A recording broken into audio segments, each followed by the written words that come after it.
Shalom brothers and sisters, praise the Lord. आप सब कैसे हैं?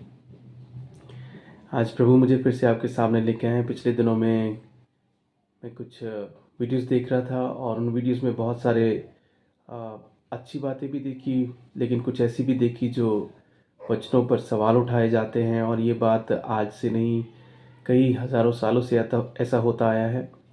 और जो लोग सवाल उठाते हैं वो यही सोचते हैं कि शायद उन्होंने पहली बार ऐसे सवाल उठाए हैं और वचनों को ही पढ़ते हैं, वचनों में से पढ़ के सवाल उठाते हैं मसीहों पर और हमारे विश्वास पर, वचनों पर।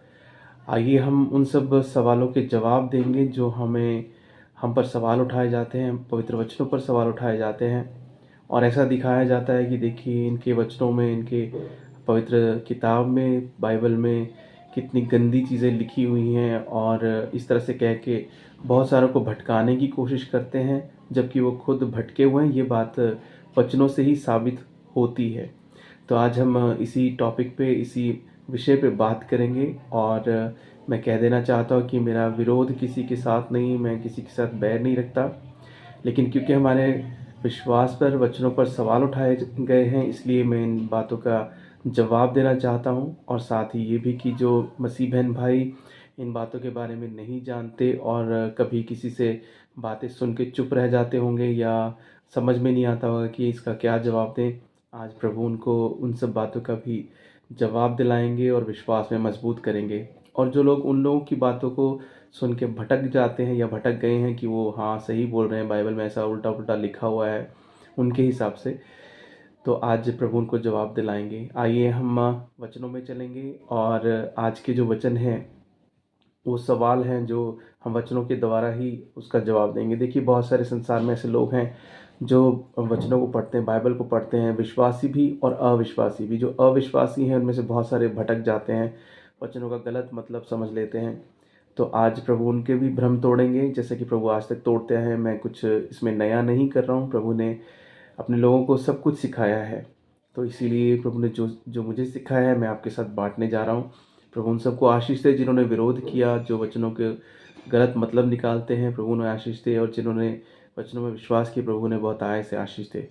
आइए हम वचनों में चलेंगे। नीति वचन जहाँ से हमें शुरू करना चाहिए, देखिए वचन क्या कहते हैं। 26वां अध्याय और उसके 5वें वचन में हम पढ़ते हैं, मूर्ख को उसकी मूढ़ता के अनुसार उत्तर देना, ऐसा ना हो कि वह अपने लेखे में बुद्धिमान ठहरे। तो जो कोई वचनों में से सवाल उठाते हैं और कोई मसीह लोग उसका जवाब ना दें, तो उनको, उनके मन में ऐसा ना आ जाए कि इनके पास जवाब नहीं क्योंकि ये गलत है। और वो हमारे परमेश्वर को भी गलत कहीं ना कहीं साबित करने की कोशिश करते हैं और दूसरों को कहते हैं कि देखिए इनका परमेश्वर गलत है, इनके लोग गलत हैं, इसलिए आप उस विश्वास में ना जाइए, हमारे साथ ही रहिए या हमें हमारी तरफ आ जाइए। देखिए हमारे को किसी के साथ कोई प्रॉब्लम नहीं है, सबकी अपनी मर्जी है। परमेश्वर ने सबको अपनी इच्छा दी है, हमारे देश के कानून ने सबको अपनी इच्छा दी अपनी बातें मानने के लिए, अपने मन की तरह से चलने के लिए, क्योंकि हमारा देश आज़ाद है। तो लेकिन सच को सच जानकर कोई अपना फैसला ले सके, यही हमारा मकसद है। आइए हम वचनों में आगे बढ़ते हैं। अब हम चलेंगे एक और वचन में, जिसमें जो पहला पत्रस 3 अध्याय और 15 वचन में हम पढ़ेंगे कि हमारा विश्वास वचन हमें क्या सिखाते हैं कि हमें हमेशा करना चाहिए। देखिए पहला पत्रस और 3 अध्याय 15 और 16 वचन पढ़ेंगे, और बाकी के वचन आप स्वयं खुद भी पढ़िए, क्योंकि कॉन्टेक्स्ट में पढ़ना बहुत ज़रूरी है। मैं वीडियो ज़्यादा लंबा ना हो जाए इसलिए मैं सिर्फ पॉइंट टू पॉइंट पढ़ रहा हूँ। देखिए पहला पत्रस 3 अध्याय 15 वचन और 16 वचन क्या कहता है। पर मसीह को प्रभु जानकर अपने अपने मन में पवित्र समझो। जो कोई तुमसे, ध्यान दीजिए, जो कोई तुमसे तुम्हारी आशा के विषय में कुछ पूछे, उसे उत्तर देने के लिए सर्वदा तैयार रहो, पर नम्रता और भय के साथ, और विवेक भी शुद्ध रखो।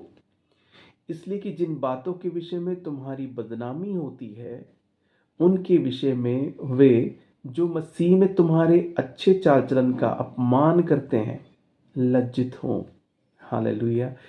देखिए प्रभु यीशु में, मेरे प्रियो, वचनों में सब कुछ लिख रखा है, लेकिन जो लोग वचनों से अनजान हैं, एक किताब की तरह इसको पढ़ लेते हैं और सोचते हैं कि देखिए यहाँ पे ये लिखा है, यहाँ पे ये लिखा है, और उसको उठा के और बोल के बदनामी करने की कोशिश करते हैं, जो कि कभी नहीं हो सकता। इतने हज़ारों सालों से ये पवित्र वचन, ये पवित्र किताब चली आ रही है। तो आप सोचिए कि वो लोग मूर्ख होंगे जिन्होंने इस समय में जब वचनों को बांटा जा रहा होगा, उन्होंने एक बार भी इसके लिए कोशिश नहीं की होगी, इसका विरोध करने के लिए। हज़ारों, लाखों, करोड़ों लोग विरोध करते हैं लेकिन कभी कामयाब नहीं हुए, क्योंकि उनकी हर बात का जवाब वचनों में लिखा है। आइए हम अपना वीडियो आगे बढ़ाते हैं और हम उन सवालों को उठा लेते हैं जो पवित्र वचनों में से पढ़कर वचनों के विरोध में सवाल उठाए जाते हैं। और ये सवाल उठाना कोई बुरी बात नहीं है, तब तक बुरी बात नहीं है जब तक कि बदनाम करके, गलत मतलब निकाल के और दूसरों को भटकाने का काम ना किया जाए, तब तक गलत नहीं है। लेकिन अगर सवाल इसलिए उठाया जाए कि इसमें इसे सीखना है, जानना है, तो वो सवाल अच्छा है। आइए हम वचनों में आगे बढ़ते हैं। प्रभु यीशु में मेरे प्रियो, देखिए, हमारा परमेश्वर न्यायी, धर्मी, प्रेमी, दयालु और क्षमा करने वाला परमेश्वर है। और हम देखते हैं कि वचनों में जहाँ भी हम पढ़ते हैं, जिसने अपने पापों से पश्चाताप किया, परमेश्वर ने उसे क्षमा किया। उसे दंडित तो ज़रूर किया, लेकिन उसे क्षमा भी किया दंड देने के बाद। और यही एक अच्छे प्रेमी पिता के जो बड़े कार्यों में से एक कार्य है कि परमेश्वर सहनशील है, देर से क्रोध करने वाला और जल्दी कृपा करने वाला, क्षमा करने वाला परमेश्वर है। आइए हम उन सवालों में से पहला सवाल देखते हैं कि जो कि उत्पत्ति की किताब में से 19वां अध्याय और 38वां वचन में पूछा गया है। विरोधियों के द्वारा जो वचनों के विरोधी हैं और इस तरह से साबित करने के लिए कोशिश करते हैं कि बाइबल में गंदगी है। आइए हम पहले वो अध्याय पढ़ लेते हैं और फिर उसके बाद इसका जो जवाब है वचनों में, हम उसके बारे में बात करेंगे। देखिए, उत्पत्ति की किताब 19वां अध्याय और 30वां वचन से मैं पढ़ रहा हूँ। और जो सवाल पूछा गया है वह 1938 पॉइंटेड सवाल है, लेकिन इसको समझने के लिए पूरा हमें पढ़ना पड़ेगा। मोआबी और अम्मोनियों की उत्पत्ति। फिर लूत ने सोअर को छोड़ दिया और पहाड़ पर अपनी दोनों बेटियों समेत रहने लगा, क्योंकि वह सोहर में रहने से डरता था। इसलिए वह और उसकी दोनों बेटियां वहां एक गुफा में रहने लगे। तब बड़ी बेटी ने छोटी से कहा, हमारा पिता बूढ़ा है और पृथ्वी भर में कोई ऐसा पुरुष नहीं जो संसार की रीति के अनुसार हमारे पास आए। इसलिए हम अपने पिता को दाख मधु पिलाकर उसके साथ सोएं, जिससे कि हम अपने पिता के वंश को बचाए रखें। अतः उन्होंने उसी दिन रात के समय अपने पिता को दाख मधु पिलाया।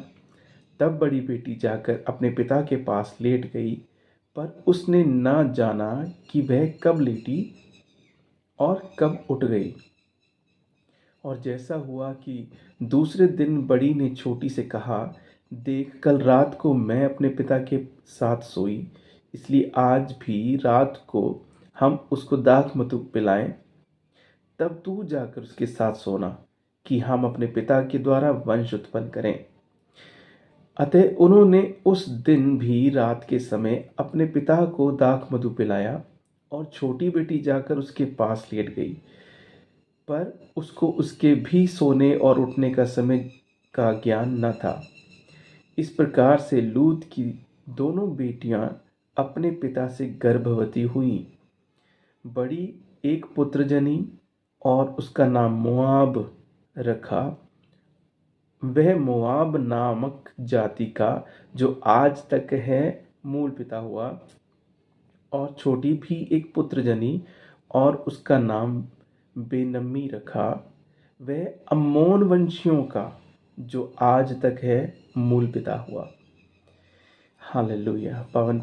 आप देखिए, पवित्र पिता के द्वारा हमें सब बातों की शिक्षा दी गई है, लेकिन इन वचनों में हम क्या देखते हैं कि लूत और उसकी बेटियों के बीच में जो बातें जो हुई, जो कन्वर्सेशन हुई है, उसमें लूत की बेटियों ने अपनी मर्जी से इस कदम को उठाया था। ये पिता परमेश्वर की ओर से उठाया हुआ कदम नहीं था, और ना ही पिता परमेश्वर ने इसके बारे में उनको कोई शिक्षा दी या आज्ञा दी कि तुम ऐसा करो। लूत की बेटियां आपस में डिस्कस करती हैं कि हम अपने पिता का वंश बढ़ाएंगे, और वो इन बातों की फिक्र कर रही हैं जो जहाँ पे वो परमेश्वर को तुच्छ जान रही हैं, क्योंकि परमेश्वर जो जो पत्थरों से भी अपने लिए संतान उत्पन्न कर सकता है, वो परमेश्वर पर भरोसा ना रखकर वो अपने आपस में अपने सांसारिक बुद्धि को इस्तेमाल कर रही हैं और अपने पिता के साथ इस तरह से जो है करने की बात कर रही हैं, उसको दाख मधु पिलाएंगे और इस तरह से हम उसके साथ सोएंगे। और हम देखते हैं कि दोनों के एक पुत्र जन्म लिया, और जो मुआबी एक ऐसी जनरेशन निकली जो इस बेटे से जनरेशन बनी, और अम्मोनी जातियां निकली जो इस बेटे दूसरी बहन के बेटे से उत्पन्न हुई। तो क्या परमेश्वर ने उनके इन कामों को एक्सेप्ट किया, उनको दंडित नहीं किया? अब यहाँ पे उन्होंने एक पाप किया था। परमेश्वर की व्यवस्था में इस तरह से कहा गया है, मूसा की व्यवस्था में, कि कोई अपने पिता की पत्नी की ओर गलत दृष्टि नहीं रख सकता, उसके साथ गलत काम नहीं कर सकता। ठीक है, परमेश्वर ने उसके लिए दंड रखा है, पत्थरों से मार डालने का। और इसी तरह से कोई अपनी माता के साथ नहीं कर सकता, चाहे वो सौतेली है, चाहे पिता की, चाहे वो पहली पत्नी है, कोई गलत काम नहीं कर सकता। अपनी बहन के साथ नहीं कर सकता। इस सब वचनों में परमेश्वर ने व्यवस्था में दिया है। लेकिन यहाँ पे क्या हो रहा था कि उन्होंने परमेश्वर की इस व्यवस्था को तोड़ा, आज्ञा को तोड़ा, और परमेश्वर ने इसका दंड मोआबी और अम्मोनी जातियों पर ढाया। इसका जवाब भी वचनों में लिखा है। यानी इस परमेश्वर ने इस उनके कार्य को, जो उन्होंने अपनी मर्जी से स्टेप उठाया था और परमेश्वर की दृष्टि में जो गलत और पाप गिना गया, इसका सबूत हमें वचनों में ही मिलता है कि परमेश्वर ने उनको दंडित किया। उन दोनों जातियों को परमेश्वर ने क्या किया? बहुत सख्त दंड दिए, उनको ख़त्म किया। और ये हम कहाँ पढ़ते हैं? आइए हम यिर्मयाह की किताब में चलेंगे और उसका 48 अध्याय और 49, 48 और 49 दोनों चैप्टर्स में हम पढ़ते हैं मोआबियों और अम्मोनियों का नाश परमेश्वर ने कैसे किया। अब ये परमेश्वर का दंड था इन दोनों जातियों के लिए, जो इन दोनों बेटियों से पुत्र पैदा हुए थे, जो अपनी मर्जी से उन्होंने कदम उठाया था। आइए हम पढ़ते हैं, देखिए मैं 48 अध्याय और 14 वचन पढ़ रहा हूँ यिर्मयाह का, और उसके बाद 49 चैप्टर भी पढ़ूंगा दूसरा वचन से। और ये दोनों चैप्टर्स में आप देखेंगे इन दोनों जातियों के बारे में डिटेल से लिखा हुआ है। मैं फिर से पॉइंट टू पॉइंट ही पढ़ रहा हूँ, आप इसे पढ़ सकते हैं। 48 अध्याय यिर्मयाह का और 14 वचन क्या कहता है? तुम कैसे कह सकते हो कि हम वीर और पराक्रमी योद्धा हैं? मोआब का तो नाश हुआ, उसके नगर भस्म हो गए और उसके चुने हुए जवान घात होने को उतर गए। राजाधिराज जिसका नाम सेनाओं का यहोवा है, उसकी यही वाणी है। मोआब की विपत्ति निकट आ गई और उसके संकट में पड़ने का दिन बहुत ही वेग से आता है। उसके आसपास के सब रहने वालों और उसकी कीर्ति के सब जानने वालों उसके लिए विलाप करो। कहो, हाय, वह मजबूत सोंटा और सुंदर छड़ी कैसे टूट गई है। हालेलुया। देखिए परमेश्वर का दंड मोआबियों पर पड़ा और किस तरह से परमेश्वर ने उनको नष्ट किया, भस्म किया। अब हम अम्मोनियों के बारे में पढ़ते हैं, जो उस दूसरी बेटी के पुत्र से जाति उत्पन्न हुई, अम्मोनियों का। और देखिए 49 चैप्टर में दूसरा अध्याय है। यहोवा की ये वाणी है, ऐसे दिन आने वाले हैं कि मैं अम्मोनियों के रब्बा नामक नगर के विरुद्ध युद्ध की ललकार सुनवाऊंगा और वह उजड़ कर खंडर हो जाएगा और उसकी बस्तियां फूंक दी जाएंगी। तब जिन लोगों ने इस्राएलियों के देश को अपना लिया है, उनके देश को इस्राएली अपना लेंगे। यहोवा का ये वचन है। हालेलुया। देखिए प्रभु यीशु में मेरे प्रियो, वचनों में हर बात का जवाब मौजूद है। अगर कोई वचनों से सवाल उठाएगा तो वचनों में ही सवाल का जवाब भी परमेश्वर ने हमें दिलाया है। और अगर कोई बाहर से सवाल उठाता है तब भी परमेश्वर वचनों के द्वारा हमें जवाब देते हैं। ये पवित्र किताब इतने सालों से मौजूद है, इतने हज़ारों सालों से मौजूद है। आप सोच के देखिए, कितने बुद्धिजीवी, कितने दिमाग वाले, कितने ज्ञानी आए होंगे और उसका विरोध किया होगा, लेकिन आज तक ये टिकी है। क्यों? क्योंकि इसमें हर बात का, अगर ये सवाल में इसमें से उठाए जाएंगे तो इसमें जवाब भी मौजूद है, क्योंकि प्रभु यीशु ने कहा मैंने संसार पर विजय पाई है। हालेलुया। आइए हम अब अगले सवाल पर चलते हैं। अगला सवाल, विरोधी लोग क्या उठाते हैं। आइए हम उत्पत्ति की किताब में से 38वां अध्याय पढ़ते हैं। पहले वचन से लेकर 19 वचन तक पढ़ेंगे और आप खुद भी सारा अध्याय पढ़ सकते हैं। अभी वो सवाल है जो विरोधी लोग उठाते हैं उसके बारे में है, और उनका सवाल इसी के बारे में, इस अध्याय के बारे में है कि देखो पिता परमेश्वर या इनके लोग या इनमें वचनों में इनके देखो गंदगी भरी है। आइए हम पहले इस अध्याय को पढ़ते हैं, फिर उसके उत्तर की ओर जाएंगे, उसके जवाब की ओर जाएंगे। उत्पत्ति की किताब में से 38वां अध्याय 38 चैप्टर। उन्हीं दिनों में ऐसा हुआ कि यहूदा अपने भाइयों के पास से चला गया और हीरा नामक एक अदुल्लाम वासी पुरुष के पास डेरा किया। वहाँ यहूदा ने शुआ नामक एक कनानी पुरुष की बेटी को देखा और उससे विवाह करके उसके पास गया।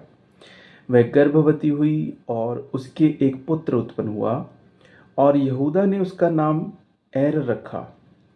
वह फिर गर्भवती हुई और उसके एक पुत्र और उत्पन्न हुआ और उसका नाम ओनान रखा गया।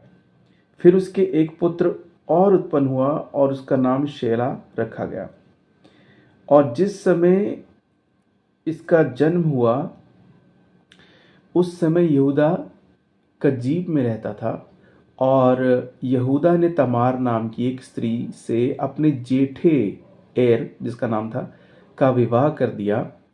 परंतु यहूदा का वह जेठा एर यहोवा के लेखे में दुष्ट था, उसका बड़ा बेटा परमेश्वर की दृष्टि में बुरा था, इसलिए यहोवा ने उसको मार डाला।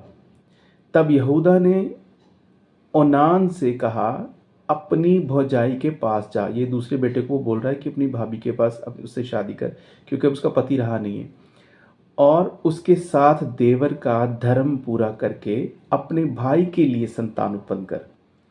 ओनान जानता था कि संतान मेरी ना ठहरेगी, इसलिए ऐसा हुआ कि जब वह अपनी भौजाई के पास गया तब उसने भूमि पर वीर्य गिराकर नाश किया, जिससे ऐसा न हो कि उसके भाई के नाम से वंश चले। यह काम जो उसने किया उससे यहोवा अब्बा अप्रसन्न हुआ और उसने उसको भी मार डाला। परमेश्वर ने दूसरे बेटे को भी मार दिया। तब यहूदा ने इस डर के मारे कि कहीं ऐसा न हो कि अपने भाइयों के समान शेला भी मरे, अपनी बहू तमार से कहा। देखिए अब यहाँ पे वो विधवा हो चुकी है, पहले बेटे से विधवा हो चुकी है, दूसरे बेटे से भी विधवा हो चुकी है।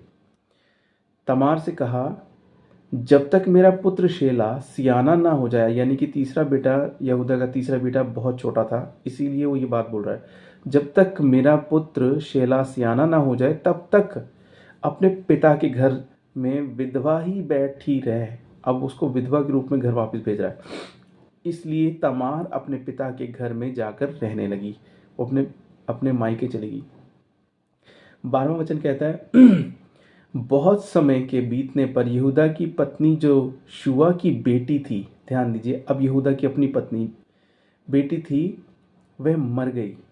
फिर यहूदा शोक के दिन बीतने पर अपने मित्र हीरा अदुल्लाम वासी समेत अपनी माफ कीजिए भेड़ बकरियों का ऊन कतरने वालों के पास तिम्नाथ को गया।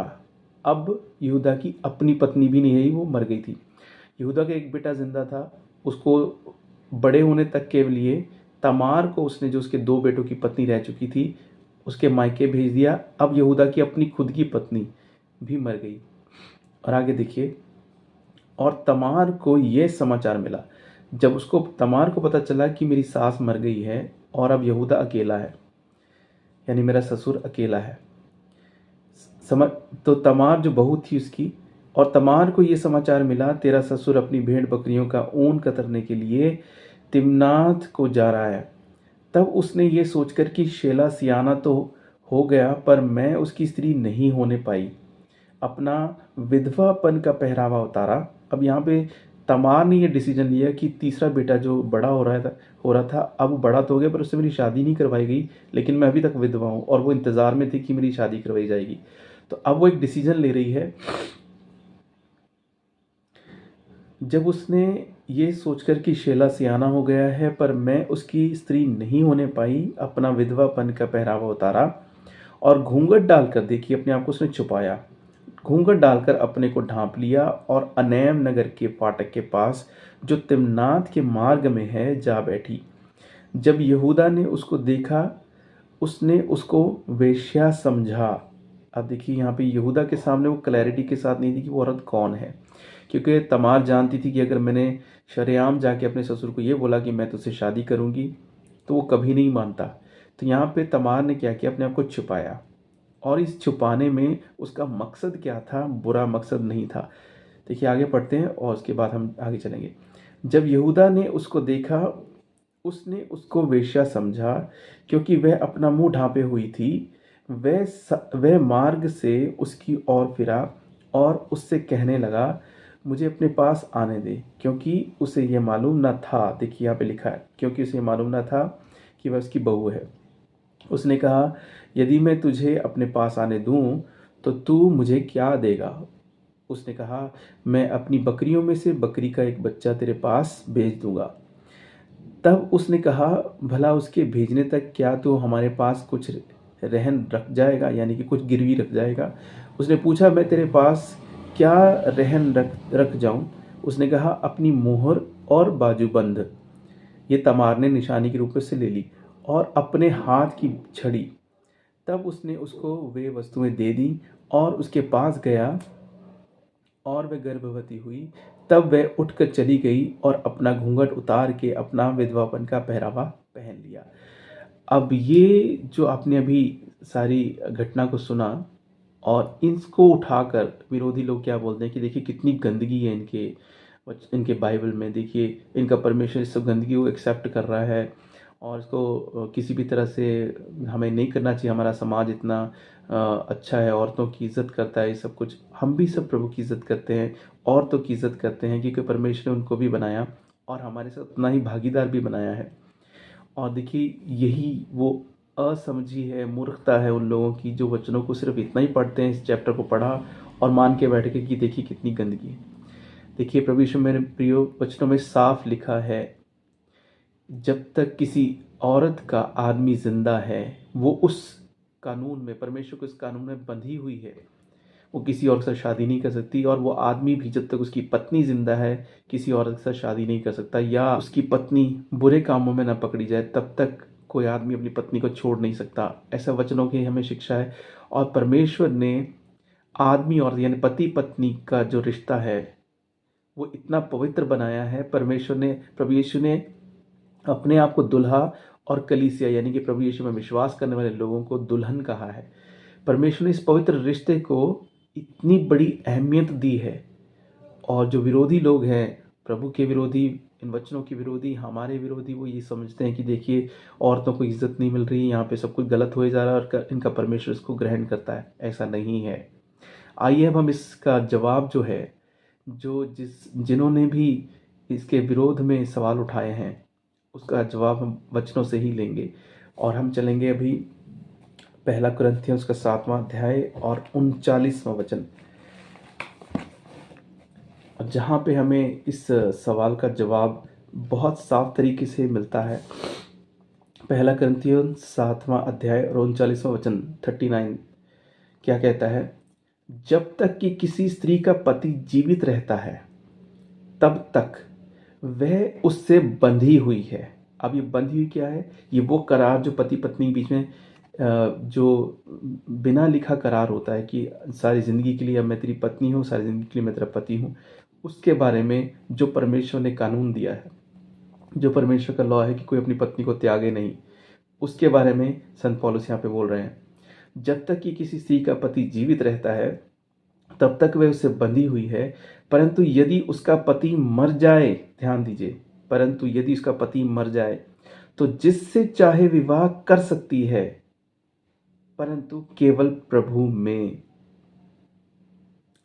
प्रभु यीशु में मेरे प्रिय, आपने साफ तौर पे सुना, संत पौलुस के पास ये बात जो पहुंची है कि कोई पत्नी तभी शादी कर सकती जब उसका पति मर जाए। और हम देखते हैं कि तमार जो थी, उसके बड़े बेटे से एर से शादी की यहूदा के, फिर दूसरे बेटे से शादी की, वो दोनों मर गए। अब वो विधवा थी, यानी उसका पति नहीं था, तो वो दूसरी शादी करने के लिए एलिजिबल थी, योग्य थी। और दूसरा ये कि यहूदा की अपनी पत्नी भी मर चुकी थी, तो यहूदा भी जो तमार के पास आता है, जब वो भेष बदल कर अपने आप को छिपाकर यहूदा के सामने पेश करती है, तो तमार जो पेश करती है, यहूदा यही समझकर वहां पे जा सका क्योंकि उसकी अपनी पत्नी नहीं थी, उसको इस विषय के अनुसार जा सका। और दूसरी बात ये कि तमार ने अपने आप को छिपाया था यहूदा से जानबूझ के, क्योंकि वो जानती थी कि अगर मैंने यहूदा से कहा कि मुझसे शादी कर, वो कभी नहीं करता। तो इस तरह से कि यहूदा का वंश चले, और इस तरह से वो गर्भवती हुई, क्योंकि उसकी अपनी पत्नी नहीं थी, इसका अपना पति नहीं था। तो दोनों के पास ये परमेश्वर की ओर से ये कानूनी रूप से उनके पास ये राइट मौजूद था, एलिजिबल थे कि वो दूसरी शादी कर सके। तो उस तरह से उन्होंने संतान को उत्पन्न किया। प्रभु यीशु मेरे प्रिय, देखिए परमेश्वर ने किस तरह से हर बात का जवाब दिया है। आज हमारे ज़माने में भी ऐसे बहुत सारे केस हमारे साथ, अब आजकल तो इससे भी ये तो केस बहुत साफ क्लियर हमारे सामने वचनों के द्वारा आया है। लेकिन हम देखते हैं कि जिनकी एक पत्नी है वो 2-2 3-3 भी रख रहे हैं, जिनका एक पति है वो 2-2 3-3 बाहर भी पति रख रहे हैं। तो उसके बारे में वो लोग क्या कहेंगे जो प्रभु यीशु के वचनों का, परमेश्वर के वचनों का विरोध करते हैं। इसलिए प्रभु यीशु में मेरे प्रियो, हमें किसी बात से घबराने की ज़रूरत नहीं है। परमेश्वर ने हमें हर बात का जवाब वचनों में दिया है। ये था दूसरा सवाल जिसके बारे में विरोधी उठाते हैं कि इनकी बाइबल में गंदगी है। परमेश्वर ने न्याय किया है, यहाँ पे कोई गंदगी नहीं है। क्या किसी इंसान को दूसरी शादी करने की इजाज़त नहीं है? अगर उसकी पत्नी या पति नहीं है तो उसे भी अपनी ज़िंदगी जीनी। और यहाँ पे तमार और यहूदा ने परमेश्वर के एक मकसद को पूरा किया कि यहूदा का वंश आगे चल सके, क्योंकि परमेश्वर के प्लान्स थे यहूदा के वंश में से। हालेलुया, प्रभु आपको बहुत आशीष दे। आइए अब हम तीसरे क्वेश्चन की ओर बढ़ेंगे। प्रभु यीशु में मेरे प्रियो, देखिए अब ये सवाल क्या उठाया गया है, हम इस अध्याय को पढ़ेंगे। दूसरा सैमुएल 11वां अध्याय पढ़ेंगे, जहाँ पे दानियल और बत्शेबा के बारे में, उरिया के बारे में बात की गई है। और ये फिर से इस बात को उछाला गया है कि इस सवाल को बोलकर ये उछाला गया है कि देखिए इनके बाइबल में कितनी गंदगी है और इनका परमेश्वर से एक्सेप्ट करता है। इसलिए मैं आप लोगों को बताना चाहता हूँ, उन विरोधियों को भी बताना चाहता हूँ कि हमारा परमेश्वर गंदगी को एक्सेप्ट नहीं करता या किसी भी पाप को एक्सेप्ट नहीं करता, क्योंकि बाय डिफ़ॉल्ट ही परमेश्वर पवित्र है। कोई कुछ भी चीज़ परमेश्वर के नज़दीक नहीं जा सकती अगर वो पाप से और गंदगी से भरी है। सिर्फ और सिर्फ पश्चाताप करके, क्षमा मांगकर, तौबा करके वो परमेश्वर के पास जा सकते हैं। जब हमारा संसार का न्याय, यानी कि संसार के हमारे कानून, हमारे इंडिया का कानून भी और सब देशों के अपने अपने कानून हैं, जब किसी इंसान को किसी कानून तोड़ने पर सज़ा होती है और वापस से फिर से उसे छोड़ दिया जाता है कि वो दोबारा ना करे, तो परमेश्वर, जो महान परमेश्वर, हम सबसे प्यार करने वाला, सहन करने वाला, क्षमा दया करने वाला परमेश्वर, वो ऐसा क्यों ना करे कि किसी इंसान ने पश्चाताप किया, उसे क्षमा मिले और हाँ दंड भी मिले और फिर से छोड़ा जाए। ये सबके साथ होता है। लेकिन जो विरोधी लोग हैं वो इस बात को अपने जीवन में या अपने परिवार या अपने रिश्तेदारों, अपने जानकारों के जीवन में इस चीज़ को नहीं ढूंढते कि देखिए ये पाप भी करे जा रहे हैं, लेकिन फिर भी उन्हें एक्सेप्ट करते क्योंकि वो उनके अपने हैं। लेकिन फिर भी मैं कहूँगा कि हमें दूसरों को क्षमा करके, हमें भी क्षमा करके दूसरों को अपने जीवन में एक्सेप्ट करना चाहिए, क्योंकि अगर हम दूसरों को क्षमा नहीं करेंगे तो ऐसा सारा संसार पापी है। इस तरह से तो हमें किसी और ही प्लेनेट पे जाके रहना पड़ेगा। आइए हम इस अध्याय को पढ़ते हैं और उस तीसरे सवाल का जवाब भी इसमें से पाएंगे। दूसरा शमूएल 11 अध्याय। फिर जिस समय राजा लोग युद्ध करने को निकला करते हैं, उस समय अर्थात वर्ष के आरंभ में दाऊद ने योआब को और उसके संग अपने सेवकों और समस्त इज़राइलियों को भेजा और उन्होंने अम्मोनियों का नाश किया और रब्बा नगर को घेर लिया। परंतु दाऊद यरूशलेम में रह गया। क्षमा कीजिए, पीछे आवाज़ें बहुत आ रही हैं। सांझ के समय दाऊद पलंग पर से उठकर राजभवन की छत पर टहल रहा था और छत पर से उसको एक स्त्री जो अति सुंदर थी नहाती हुई देख पड़ी।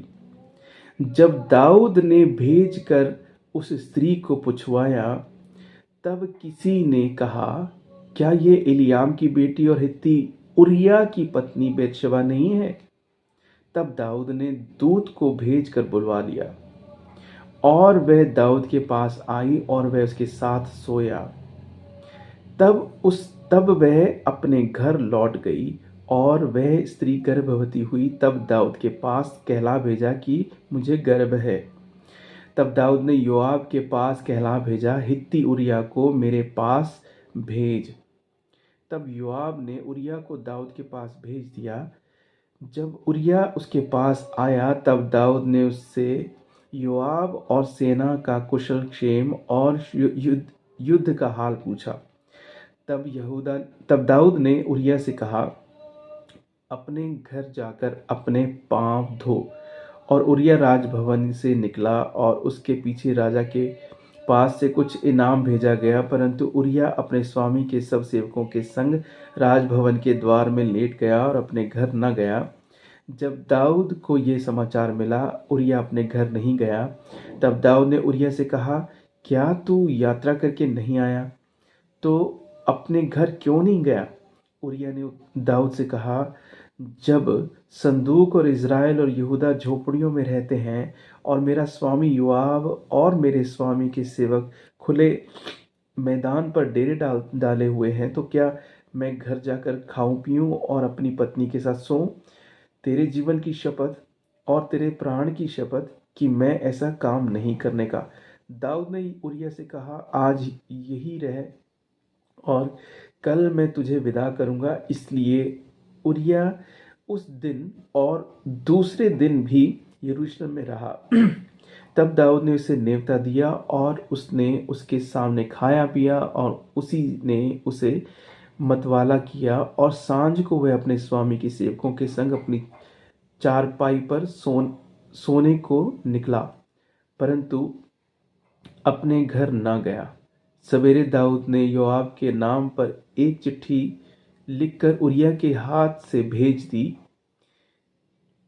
उस चिट्ठी में यह लिखा था, सबसे घोर युद्ध के सामने उरिया को रखना, तब उसे छोड़कर लौट आओ कि वह घायल होकर मर जाए।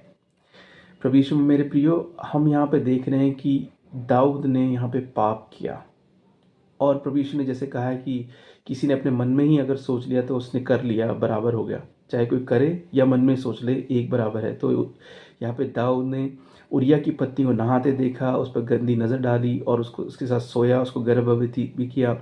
और फिर उसने पाप ये किया कि उसने उसके पति को युद्ध में भेजा और ऐसी जगह में लगाया जहाँ पे सबसे ज़्यादा मारकाट या सबसे ज़्यादा कैजुअलिटीज़ हो रही थी। और उसको चिट्ठी लिखकर अपने किसी को भेजकर उसको उरिया को फ्रंट लाइन में भेज दिया और ये पाप किया। अब जो विरोधी लोग हैं इसी बात को उठाकर क्या बोलते हैं कि देखिए इनके वचनों, इनके बाइबल में कितनी गंदगी है। एक दाऊद है जो एक राजा था इज़राइल का, उसने इतना बड़ा पाप किया, इनके परमेश्वर ने उसके साथ कुछ भी उसको दंड नहीं दिया और एक्सेप्ट कर लिया। प्रभु यीशु में मेरे प्रियो, ये विरोधी लोग इसीलिए वचनों की उन बातों को उठाते हैं ताकि अपने आप को सही साबित करके उन लोगों को जिनको भटकाना चाहते हैं अपनी ओर लेके जा सकें। लेकिन सच क्या है आप जानिए। यहाँ पे 12वां अध्याय में हम पढ़ते हैं परमेश्वर ने दाऊद को दंडित किया। न सिर्फ दंडित किया, जब उसको ये पता चला कि मैंने पाप किया है, दाऊद ने पश्चाताप किया।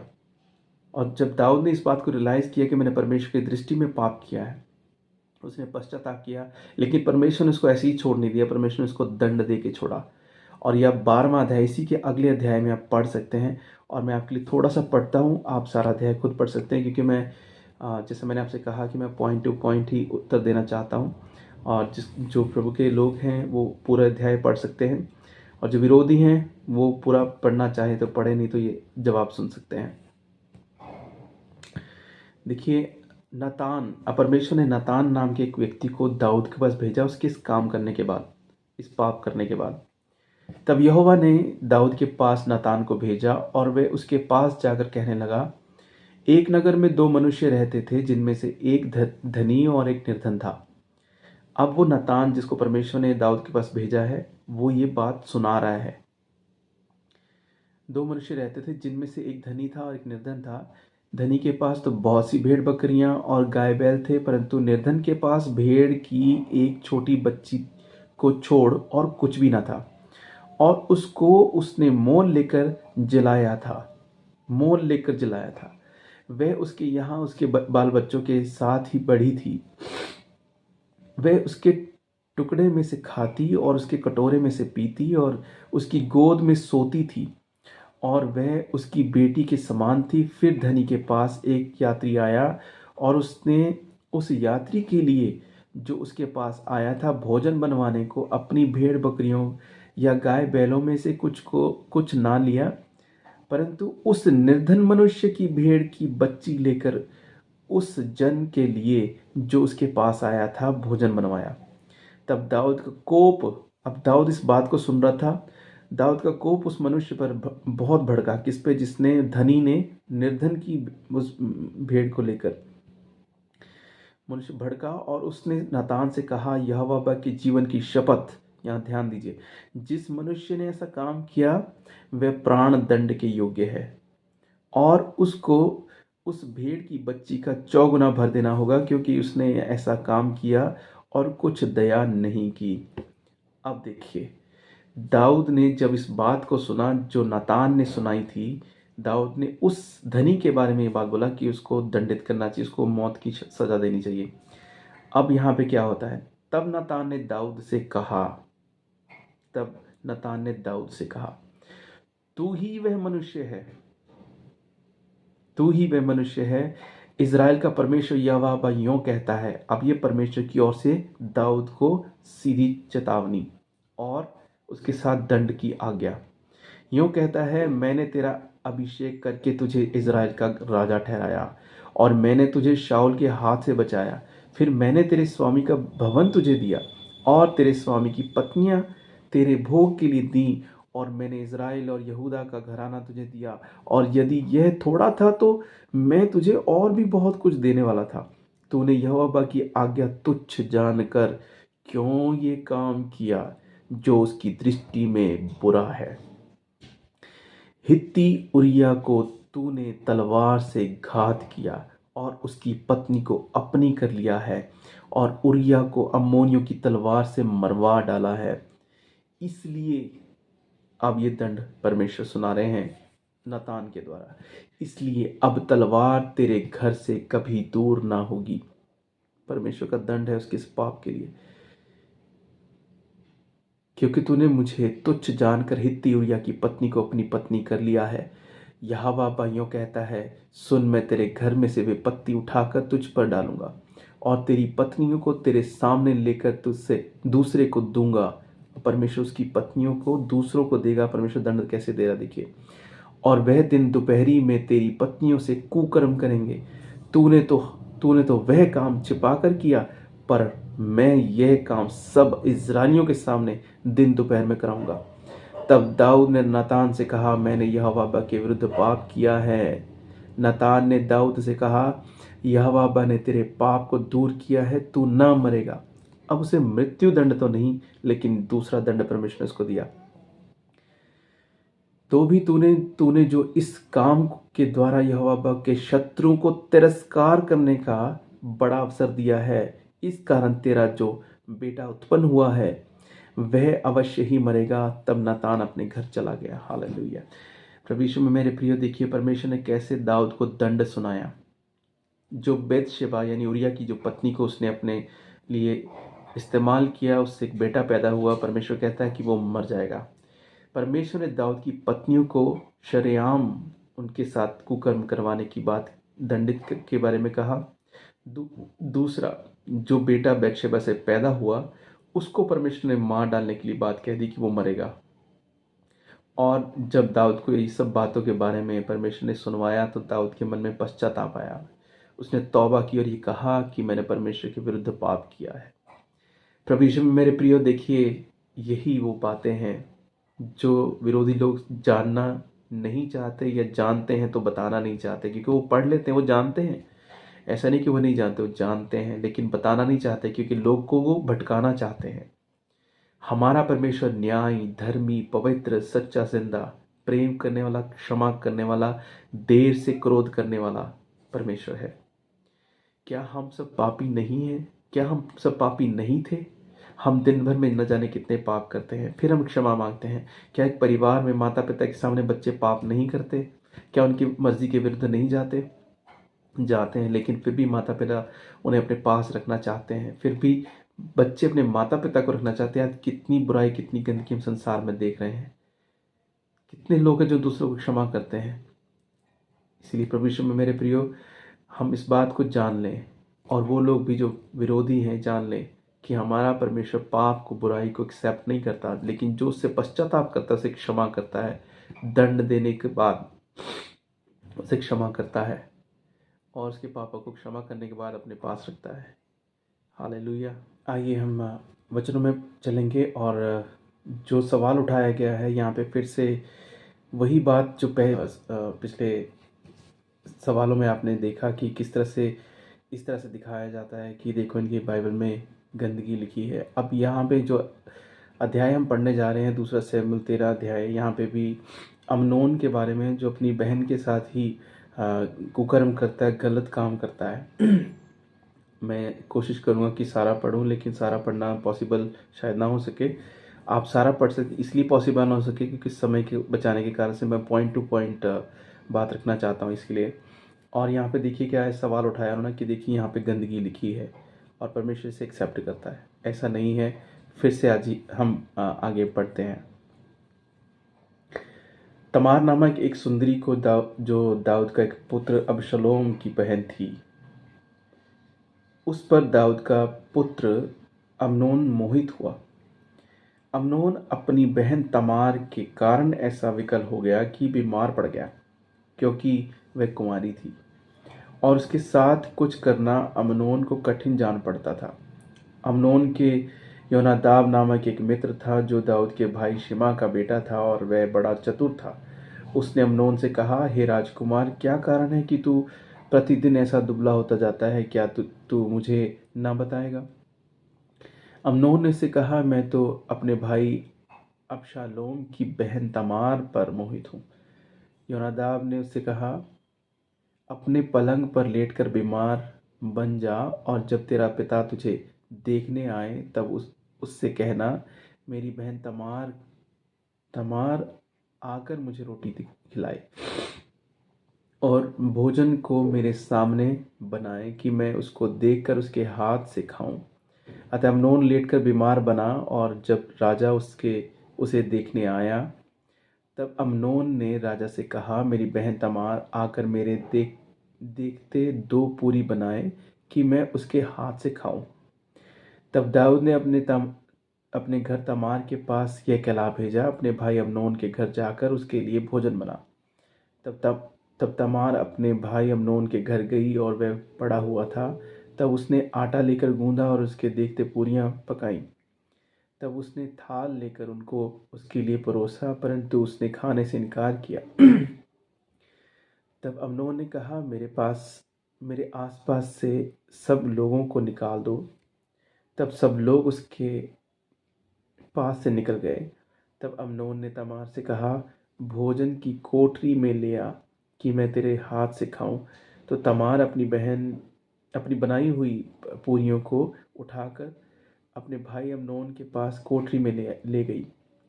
जब वह उनको उसके खाने के लिए निकट ले गई, तब उसने उसे पकड़ कर कहा, हे मेरी बहन, आ मुझसे मिल। उसने कहा, हे मेरे भाई, ऐसा नहीं, मुझे भ्रष्ट ना कर, क्योंकि इज़राइल में ऐसा काम होना नहीं चाहिए। ऐसी मूर्खता का काम ना कर।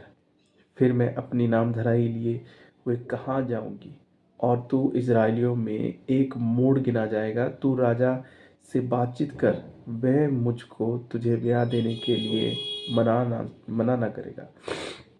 परंतु उसने उसकी ना सुनी, और उससे बलवान होने के कारण उसके साथ कुकर्म करके उसे भ्रष्ट किया।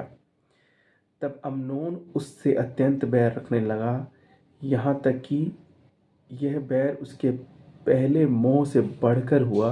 तब अम्नोन ने उससे कहा, उठकर चली जा। उसने कहा, ऐसा नहीं, क्योंकि यह बड़ा उपद्रव अर्थात मुझे निकाल देना उस पहले से बढ़कर है जो तूने मुझसे किया है। परंतु उसने उसकी न सुनी।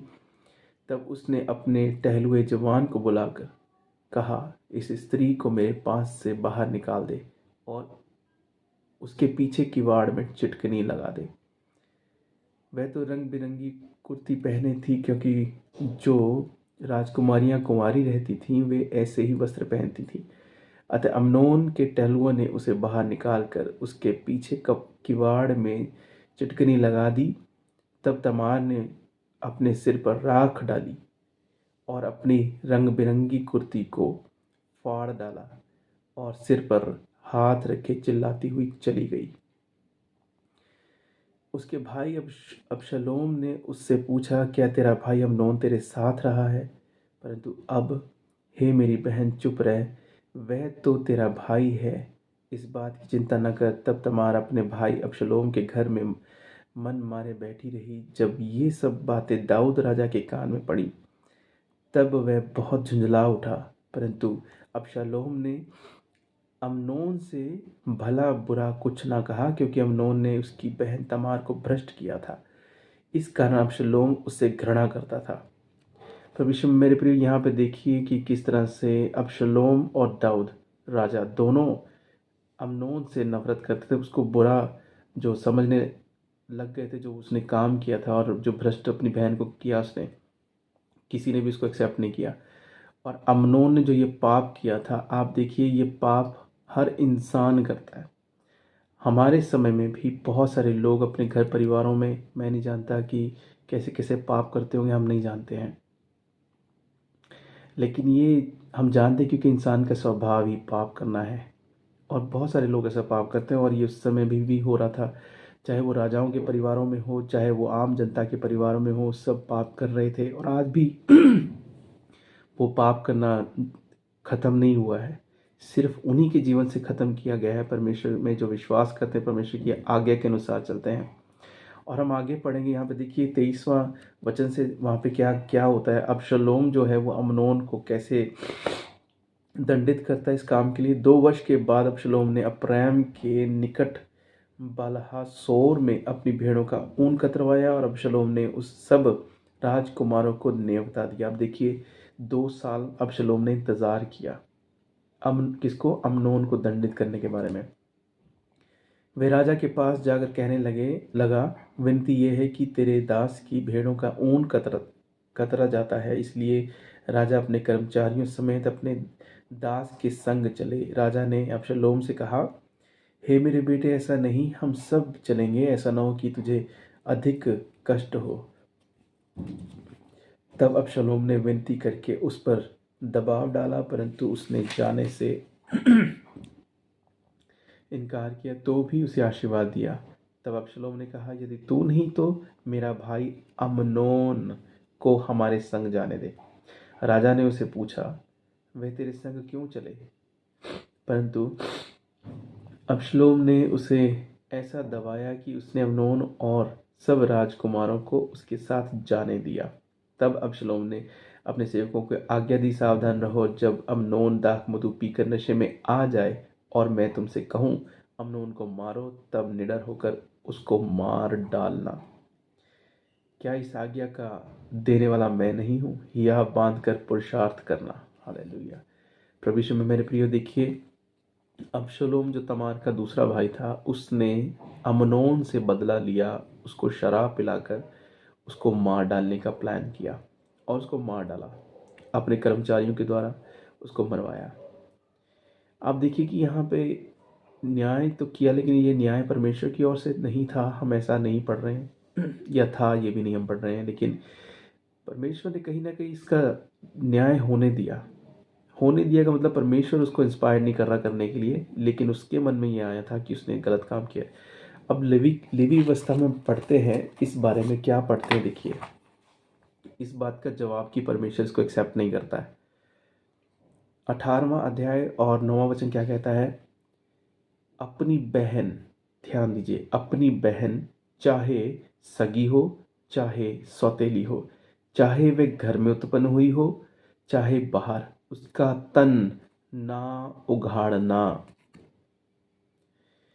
ये परमेश्वर के व्यवस्था में लिखा है, परमेश्वर की ओर से दी हुई आज्ञाओं में से एक है। और हम देख रहे हैं कि सैमुअल में अमनोन जो दाऊद राजा का बेटा था, और किस तरह से उसने इस पाप को किया, परमेश्वर की आज्ञा का तोड़ा, और उसको दंडित किया जाना था। हम जानते कि आप लेवी व्यवस्था में पढ़ेंगे, व्यवस्था विवरण में पढ़ेंगे, वहाँ पे जहाँ पे भी परमेश्वर के लोगों में किसी ने परमेश्वर का कानून तोड़ा, उसे पत्थरों से मार डालने की आज्ञा थी। प्रभु यीशु के सामने भी जब एक व्यभिचारिणी स्त्री को लाया गया, अडल्ट्री के बारे में, बहन भाइयों की अडल्ट्री, आपस में गलत काम करना और दूसरों के साथ करने में बारे में भी पत्थरों से मार डालने की आज्ञा थी। और वहाँ पे प्रभु यीशु की परीक्षा लेने के लिए लोगों ने क्या किया, हम जानते हैं, वो अध्याय आपने पढ़ा है या आप पढ़ सकते हैं। किस तरह से प्रभु यीशु ने कहा कि जिसने कभी पाप ना किया पहला पत्थर इसे मारे। तो ये बातें कि हमें क्या सिखाती है कि परमेश्वर पाप को, बुराई को एक्सेप्ट नहीं करता, लेकिन वो ये भी जानता है कि ये इंसान जो है पाप से भरे पड़े हैं, इनको मुझे उस पाप से निकालना है। नहीं तो परमेश्वर चाहते तो एक ही दिन में सब कुछ खत्म कर देते, एक पल में सब कुछ खत्म कर सकते थे। जिस समय आदम हवा ने पाप किया, परमेश्वर की आज्ञा को ना मानकर, परमेश्वर उसी दिन सब कुछ खत्म कर देते। लेकिन परमेश्वर दयालु, सहनशील और चांस देता है कि ये सुधर जाए, पापों से पश्चाताप। आइए हम अगले सवाल पर चलते हैं। आपने इसका जवाब भी सुन लिया कि इसमें लिखा है कि परमेश्वर की ओर से ये मनाही है, लेकिन जो लोग पाप कर रहे हैं, उन पाप करने वालों को दंडित भी किया गया है। ऐसा नहीं है, बाइबल एक ऐसी पवित्र किताब है जिसमें सब कुछ अच्छा अच्छा नहीं लिखा जाता, अच्छा अच्छा नहीं लिखा गया। यहाँ पे सब कुछ लिखा गया है। जिन्होंने पाप किया, परमेश्वर ने उनके साथ क्या किया, जिन्होंने अच्छाई की, परमेश्वर ने उनके साथ क्या किया। हालेलुया। आइए हम अगले सवाल पर चलते हैं। मेरे वीडियोस को लाइक करना, शेयर करना और सब्सक्राइब करना ना भूलें, और पूरा वीडियो ज़रूर देखें, दूसरों के साथ भी बांट सकें, इसलिए मैं आपको रिक्वेस्ट करता हूँ। और साथ ही ऐसे और वीडियोस बना सकूँ, इसके लिए भी आप ज़रूर सब्सक्राइब करें, पूरा वीडियो वॉच करें। God bless you. शालोम। प्रभु यीशु में मेरे प्रियो, अगला सवाल जो जैसे कि उठाया जाता है वो है वाइन के बारे में, कि प्रभु यीशु ने काना नगर में जो पहला अपना चमत्कार किया था, उसमें प्रभु यीशु ने वाइन बनाई, उन 6 मटकों को भरा, और इस तरह से जो बड़े बड़े मट थे उसमें भर के उसमें जो पानी भरवाया, और इस तरह से परमेश्वर ने चमत्कार दिखाया। अब यहाँ पे विरोधी लोग क्या कहते हैं कि देखो, इनका परमेश्वर, इनका प्रभु जो इसकी आराधना करते हैं, वो शराब को एंडोर्स करता है, यानी उसकी मशहूरी करता है, उसके लिए अलाउ करता है कि तुम शराब पियो। प्रभु यीशु में मेरे प्रियो, प्रभु यीशु ऐसा करेंगे, ये संभव ही नहीं है कि आप लोगों को या हमें या विश्वासियों को वो शराब पीने के लिए अलाउ करेंगे या कहेंगे कि ठीक है तुम पियो, मैं इसको भी एक्सेप्ट करता हूँ।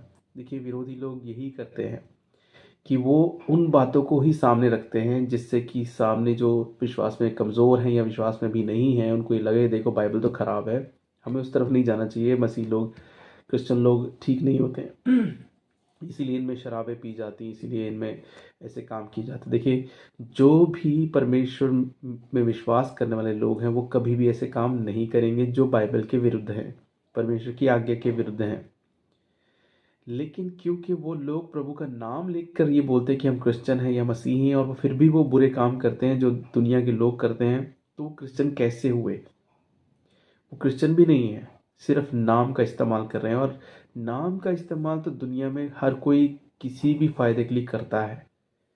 लेकिन जो सच्चे मसीही हैं, जो वचनों के अनुसार अपना जीवन बिता रहे हैं, वो कभी भी उन बातों को कभी भी अपने जीवन में ना ही मानना शुरू करते हैं, ना इस पर चलना शुरू करते हैं जो बाइबल के विरोध में है। लेकिन विरोधी लोग ऐसा दिखाते हैं कि देखिए, ये भी क्रिश्चियन है, ये भी क्रिश्चियन है, ये भी क्रिश्चियन है, लेकिन ये शराब पी रहे हैं, ये ऐसा करते हैं, ये तंबाकू खा रहे हैं, सिगरेट पी रहे हैं, बीड़ी पी रहे हैं। प्रभु यीशु में मेरे प्रियो, वो क्रिश्चियन नहीं है। उन विरोधियों की इस बात को समझ लेना चाहिए, जब तक कि वो पूरी तरह से अपने आप को समर्पित नहीं कर देते हैं। क्योंकि प्रभु यीशु ने क्या कहा, हर दिन अपनी सलीब उठाकर मेरे पीछे चलो। तो जो अपनी सलीब नहीं उठा रहे, यानी कि मसीह जीवन में जीना दुनिया की सब बातों को त्याग कर उन सब बातों को जो बुरी हैं, वो मसीह कैसे हो सकता है जब वो उस पर नहीं चल रहा। फिर भी इस बात का जवाब बाइबल में हमारे लिए प्रभु ने मौजूद किया है। देखिए, एक दाख रस और दाख मधु में फर्क होता है। जो विरोधी लोग वो ऐसा कहते हैं कि देखिए जी, दाख मधु जो होती है उसको ज़्यादा पी लो तो उसे नशा हो जाता है। लेकिन दाख रस जो अगर अभी अभी अंगूर लिया, उसको निचोड़ा, उसमें से जो जूस निकला उसको पी लिया, वो दाख रस है। लेकिन वो अंगूर निचोड़ा, उसमें से दाख रस जो निकला उसको थोड़ी देर रख दो, या कुछ दिन के लिए, महीनों के लिए, साल के रख दो, तो वो फर्मेंटेशन हो जाती है। माफ कीजिए, मुझे थोड़ा सा, तो वो फर्मेंटेशन हो जाती है जिसकी वजह से वो शराब बन जाती है। ये बात सच है कि अलग उसमें फर्मेंटेशन होती है। लेकिन आप एक बात देखिए, जब हम इस बात को देखते हैं कि प्रभु यीशु ने मटकों में जब जो जिसको शराब कह के लोग बदनाम करने की कोशिश करते हैं, प्रभु यीशु ने इंस्टेंटली वहाँ पे वो चमत्कार दिखाया था।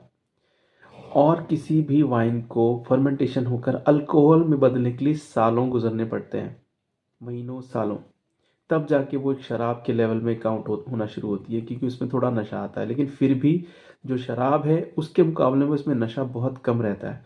अगर पता नहीं, मैंने किसी जगह में पढ़ा था या देखा था कि एक जितना एक बोतल है जो वाइन की, उसकी पूरी बोतल पीने पर एक छोटे पैग जितना नशा होता है किसी को, ऐसा मैंने सुना था। पता नहीं सच है कि नहीं, लेकिन आप भी खुद भी सर्च कर सकते हैं। तो आप देखिए कि वो फर्मेंटेशन बहुत सालों में होती है, तब कहीं जाके वो अल्कोहल में काउंट हो सकती है। लेकिन प्रभु यीशु ने इंस्टेंट वहाँ पे चमत्कार किया था। इंस्टेंट का मतलब कि वो दाख रस ही है, वो दाख मधु नहीं है, दाख रस है। यानी कि दाख मतलब अंगूर और रस का मतलब जूस। तो प्रभु यीशु ने जो मटके भरे थे वो दाख यानी काले अंगूर की जो जो जूस थी उसको प्रभु यीशु ने उनको कन्वर्ट करके दिया था। और जो मीठे, मैं खुद घर में वाइन बनाता हूँ, और वो वाइन नहीं होती, ऑफ कोर्स वो अंगूर मैं खुद मार्केट से ख़रीद के लाता हूँ, घर में रखता हूँ, और ख़ुद उसको निचोड़ कर और ख़ुद वो वाइन को इस्तेमाल करता हूँ। इसलिए मैं इस बात को दावे के साथ कह सकता हूँ कि इसमें नशा नहीं होता। अगर मान लीजिए इन विरोधियों की बात को एक सेकंड के लिए विचार के रूप में बात करें, तो मान लीजिए हम जब चर्चिज़ में भी जब हम वाइन का यूज़ करते हैं तो उसकी क्वांटिटी कितनी होती है, इतनी, यानी एक चम्मच में जितना खांसी की दवाई लेने की जो क्वांटिटी होती है उस लगभग कुछ कुछ ना कुछ उतनी। तो उससे कौन इंसान पी के शराबी होकर गिरेगा। अब देखिए, विरोधी लोग, ये लोग पता क्या साबित करना चाहते हैं कि प्रभु यीशु ने आखिरी भोजन के समय में दाखरस और रोटी ली थी और उससे अपनी वाचा बांधी थी। तो देखिए, इनका प्रभु जो है वो दाखरस को यानी शराब को इस तरह से वाचा बांध कर गया है, और ये लोग तो शराब को खाने पीने वाले लोग हैं। उन विरोधियों को मैं बोल देना चाहता हूँ कि हमारे प्रभु ने दाख रस से अपनी वाचा बांधी थी, दाख मधु से नहीं। जो वचनों में आप नीति वचन में पढ़िए, आप जगह जगह में लिखा है कि शराब जो है परमेश्वर ने इसके लिए मना की, क्योंकि शराब इस तरह से पीकर ऐसा लगता है कि वो समुद्र की गहराई में लेटा पड़ा है और एक भारी बोझ के साथ वो उठ नहीं सकता। वो सब उसमें सब कुछ लिख रखा है कि शराबी होने के क्या क्या लक्षण होते हैं और किस तरह से इंसान दिखने लगता है, कैसा महसूस करने लगता है। तो परमेश्वर क्या उसको करने देगा? कभी भी नहीं। तो जब चर्चेज में वाइन का यूज़ किया जाता है तो वो एक चम्मच में लिए जाने के जितना होता है, और वो भी इस कारण से क्योंकि हमारे प्रभु ने अपने पवित्र लहू को बहाकर जो वाचा बांधी थी वो दाखरस के द्वारा बांधी थी, दाख मधु से नहीं। उसी दाखरस को लेकर हम प्रभु की इस वाचा को याद करते हैं। ये वो रीति है जो प्रभु ने हमें करने को दी थी। अब ये बात विरोधियों की समझ में आए ना आए, लेकिन प्रभु यीशु मेरे प्रियो, मैं आप लोगों को इनकरेज करता हूँ, आप खुद भी मार्केट जाइए, काले अंगूर खरीदिए, उसे अपने हाथ से निचोड़िए और पी के देखिए। और मैं कहता हूँ कि एक दिन शाम तक भी आप उसको रख के और फिर पी के देखिए, आप इस बात का जवाब जान लेंगे कि आप उतने से पीने से आप नशे में आ रहे हैं, बेहोश हो रहे हैं, या क्या हो रहा है, आप खुद जान लेंगे। आप देखिए कि अंगूरों का रस जो है दो चीज़ों के लिए बहुत फ़ायदेमंद होता है। एक तो डाइजेस्ट करने के बारे में, और दूसरा हार्ट की प्रॉब्लम्स को दूर करने के बारे में। प्रभु यीशु ने हमें ये रीति क्यों दी है कि मेरे लोग शारीरिक रूप से स्वस्थ रहें। प्रभु यीशु ने दाखरस को ही क्यों चुना अपनी वाचा बांधने के लिए, कि मेरे लोग जो हैं वो शारीरिक रूप से स्वस्थ रहें। लेकिन हम जो इंडियंस हैं, हम इसका हर दिन सेवन नहीं कर सकते, हम इसे हर दिन नहीं पी सकते। हम जानते हैं हम सिर्फ तभी होता, और वो भी महीने में एक बार या 2 बार कभी, या किसी जगह में शायद हफ्ते में एक बार होता होगा, दाखरस चम्मच जितना जो वाचा के समय में ली जाती है। ये उन विरोधियों को जवाब है परमेश्वर की ओर से, परमेश्वर के लोगों की ओर से। और जो विश्वास में अभी हैं और कच्चे हैं और जो विश्वास में आने वाले हैं, उनके लिए भी प्रभु ने ये सब जवाब दिलाए। मैं विश्वास करता हूँ कि आप इन सारे सवालों के उत्तर के द्वारा आशीषित हुए हैं और आपको इन सवालों से डरने की ज़रूरत नहीं। मैं उन लोगों का स्वागत करता हूँ जो बाइबल पे सवाल उठाना चाहते हैं, विरोधी। उनका जवाब देने में मुझे आनंद है, ताकि वो ये जान ले कि हम सच्चे, ज़िंदा और प्रेमी पिता की आराधना करते हैं। तुम्हारे सवालों के उठाए हुए झूठे जवाबों को, मनगढ़ंत बातों को जोड़कर कही हुई बातों से हम नहीं डरने वाले। प्रभु यीशु में मेरे प्रियो, हमें किसी बात से डरने घबराने की जरूरत नहीं है। प्रभु यीशु ने कहा, मैंने संसार पर विजय पाई है, और वो विजय, वो जीत प्रभु ने हमें दी है। जब तक कोई इंसान अपनी जानकारी, अपनी नॉलेज, अपनी इंटेलिजेंस से हमें सवाल उठाता है, हमें उसे उसी तरह से जवाब भी देना है, क्योंकि वचनों में हमारे पास हर बात का जवाब दिया गया है। लेकिन हम जानते हैं, हम किसी के साथ फिजिकल फाइट नहीं करना चाहते, किसी से नहीं करेंगे, क्योंकि परमेश्वर की हमें ये शिक्षा नहीं है। हमारा युद्ध हाड़ और मांस से नहीं, हमारा युद्ध अंधकार की शक्तियों से है, जो अदृश्य है, जिनको हम देख नहीं सकते। और परमेश्वर ने हमें उसके लिए सिपाही बनाया है। जो हमसे लड़ना चाहते हैं शारीरिक रूप से, हम जानते हैं कि हम उनसे नहीं लड़ेंगे। उनको हमारे को मार के मिलेगा भी कुछ नहीं, सिर्फ इतना ही कि उनको मन की सेटिस्फेक्शन शायद मिल जाए कि हमने इसको मार डाला। लेकिन जो बातों के जवाब प्रभु ने हमें दिलवाए हैं, उनको देने के लिए, उससे वो कभी जीत नहीं सकते। हालेलुया। प्रभु आपको बहुत आशीष दे, और इस तरह से प्रभु में बढ़ते जाइए, और प्रभु में मजबूत और विश्वास में मजबूत बनिए। God bless you. शालोम।